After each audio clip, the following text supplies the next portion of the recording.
Yun guys, maalikabok yung aking bar na yan. Hindi ko na nakuhang linisin. Maalikabok na siya dahil sobrang busy ang lola nyo. Yun guys. Puro ako lang naman ang nagliligpit at naglilinis dyan. So talagang kabisihan ng lola nyo. Hindi na kayang linisin yung mga display na yan. So yun namang mga alak yan. Kaaayos ko lang din naman, kalilinis ko lang din naman.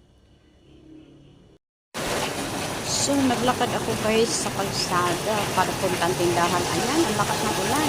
Ako inabutan ng ulan guys. Ayan si Ani na aking kaibigan. Ang lakas ng ulan. Diba, pasang-pasa ang kalsada. Ako'y naglakad. Ako'y nahamugan tuloy. Pero bagong paligo tayo guys. Thank you for watching. God bless us all. Bye-bye.